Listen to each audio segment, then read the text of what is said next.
আল্লাহ তাআলা কিয়ামতের দিন সাইয়েদনা নূহ আলাইহিস সালামকে বলবেন, নূহ তুমি কি দাওয়াত পৌঁছিয়েছো তোমার উম্মতের কাছে? নূহ আলাইহিস সালাম বলবেন, হ্যাঁ আমি পৌঁছিয়েছি। এবার নূহের উম্মতকে আল্লাহ জিজ্ঞেস করবেন, হে নূহের উম্মতেরা, তোমাদের নবী নূহ কি দাওয়াত পৌঁছিয়েছে? নূহের উম্মত বলবে, না আল্লাহ, কোনো দাওয়াতও আমরা পাই নাই, আপনারাও চিনি নাই, জান্নাতও চিনি নাই, জাহান্নামও চিনি নাই। নূহ আলাইহিস সালাম বিপদে পড়ে যাবেন। তখন আল্লাহ বলবেন, নূহ তোমার পক্ষে কোনো সাক্ষী আছে?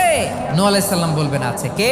উম্মতে মুহাম্মাদি। তখন আমরা বলবো, আল্লাহ, আল্লাহর নবী নূহ আলাইহিস সালাম তিনি আপনি যা যা বলেছেন ঠিক তা তার উম্মতের কাছে পৌঁছে দিয়েছে। এবার নূহের উম্মতের সাথে আমাদের ঝগড়া লাগবে। তারা বলবে, তোমরা আসছো আমাদের হাজার হাজার বছর পরে, তোমরা কি করে জানলা? তোমাদের সাক্ষী ধর্তব্য হবে না? আমরা তখন বলবো, আমাদের কোরআনে তোমাদের নবীর নামে আল্লাহ তাআলা একটা সূরা নাজিল করেছেন, সূরাতে নূহ। দিন রাত এক করে তোমাদের কাছে তিনি দাওয়াত পৌঁছেছেন, সব আমরা জানি। আমরা যখন বলবো এই কথা, নূহের উম্মত চুপসে যাবে। তখন আমরা সত্য বলেছি কিনা এটা আল্লাহ তাআলা জানতে চাইবে বিশ্বনবীর কাছে। তখন বিশ্বনবী আমাদের পক্ষে সাক্ষী দিবেন। আওয়াজ করে বলেন আল্লাহু আকবার।